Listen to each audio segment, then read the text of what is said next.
Okay, so calculating the resistance in parallel when the three resistors 5, 10 and 15 are there. So 1 by 5 plus 1 by 10 plus 1 by 15. We find the LCM as 30. So 6 plus 3 plus 2, 11 by 30. And I told you, don't forget to reciprocate. This implies that RP will be 30 by 11 ohms. Okay, question में आपसे resistance नहीं पूछी थी तो आप इसको as it is भी छोड़ सकते हैं, आपको डेसिमल में कन्वर्ट करने की जरूरत नहीं है, ठीक है। One thing, secondly class, you need not calculate the total resistance here at all, क्योंकि आपको हर रेजिस्टर में से करंट चाहिए, हर रेजिस्टर के क्रॉस वोल्टेज चाहिए। ओके, ये वाला स्टेप तो एज इट इज हमें रिक्वायर्ड नहीं है, ठीक है। If you have calculated that is fine, it doesn't matter, but for exam point of view you are not supposed to waste your time on unnecessary calculations. okay, तो यहाँ पे आपको RP को कैलकुलेट करना रिक्वायर्ड नहीं है, आप सीधा करंट और voltage across each resistor calculate कर सकते हो। वो कैसे? तीनों रेजिस्टर्स पैरेलल में है, V अक्रॉस ईच रेजिस्टर तो स्ट्रेट अवे तुम्हें दिख ही रहा है, V अक्रॉस ईच रेजिस्टर कितना है? V across each resistor is the battery voltage only 5 volt. तो एक पार्ट ऑफ द क्वेश्चन तो we have already solved, voltage across each resistor, वो डायरेक्टली हमने लिख दिया because all the resistors are in parallel, as all are in parallel. So voltage across each resistor हमने लिख दिया 5 volt. And current through each resistor जब हमें calculate करना है तो करंट के लिए हम क्या करते हैं? V by R, current through 5 ohm कैसे कैलकुलेट होगा? I is equal to V by R, और V की वैल्यू क्या जाएगी? जो 5 वोल्ट के 5 ओम के क्रॉस आ रही है, 5 ओम के क्रॉस कितनी वोल्टेज आ रही है? 5 वोल्ट। और R में क्या वैल्यू जाएगी? जो रेजिस्टेंस है 5 ओम की, कितनी रेजिस्टेंस है? 5। Okay, so I is equal to V by R मतलब 5 बाय 5, दैट इज 1 एम्पियर, ठीक है। Similarly you can calculate the current through the other two resistors also, उनके अक्रॉस आने वाली वोल्टेज डिवाइडेड बाय उनकी resistance value will give you the current through that particular resistor. जैसे current through 5 ohm हमने calculate कर लिया 1 ampere, similarly current through 10 ohm, similarly current through 10 ohm क्या होगा? फिर से V बाय R, इसके अक्रॉस V कितना आ रहा है? 5, इसका रेजिस्टेंस कितना है? 10, तो 5 by 10, so current is V by R 5 by 10 यानी कि 0.5 ampere. Okay, and similarly the last step, current through 15 ohm, current through 15 ohm कैसे आएगा? फिर से वही V बाय R, 15 ओम में से 15 ओम के अक्रॉस कितनी वोल्टेज आ रही है? 5, 15 ओम की रेजिस्टेंस कितनी है? 15, V बाय R 5 बाय 15 मतलब 1 by 3, okay, और 1 by 3 would be a non-terminating decimal, so we write it 0.33 ampere, ठीक है। हमें डायरेक्टली पूछा था current and voltage across each resistor, total current नहीं पूछा था, तो ये स्टेप करने की जरूरत नहीं है, it is not required. Okay, so this was only for if at all आपसे अलग अलग करंट ना पूछा होता और टोटल करंट पूछा होता, ये तब कर देते आप। अच्छा, यहाँ पे भी अगर आप इस मेथड से भी कैलकुलेट करते हैं, आप टोटल करंट आसानी से कैलकुलेट कर सकते हो। You simply add the value of current through each resistor, that will give you the total current only 1 ampere plus 0.5 ampere plus 0.33 ampere. अगर आप ऐड करोगे तो वो टोटल करंट ही तो है।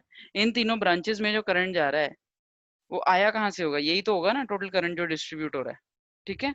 So we can find the total current by adding all these three values, so that would be 1.83 ampere. अगर आप ये टोटल रेजिस्टेंस और टोटल वोल्टेज से भी करंट निकालते तो ये सेम ही आता, 1.83 ampere is the total current in the circuit if at all you have to calculate. I hope this question is clear to all fully. Now, for example, in this circuit where you have to calculate the total current, you will have to first find out the total resistance of the circuit. Total current निकालना है तो I is equal to V by R ही करना है, V तो given है, R आपको पूरे सर्किट का ढूंढना पड़ेगा।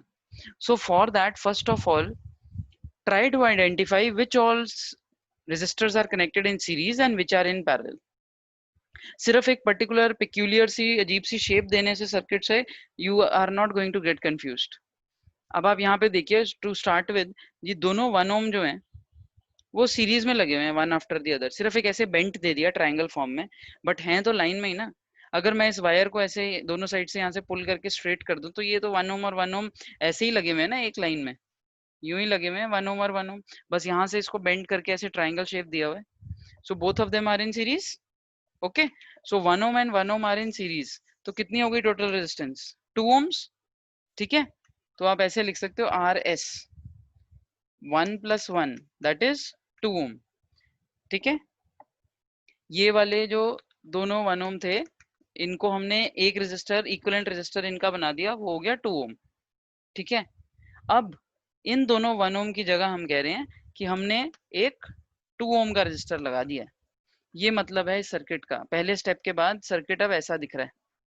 Are all of you getting convinced with this transformation? Please let me know. Okay, ये 1 ओम और 1 ओम ये बन गया 2 ओम.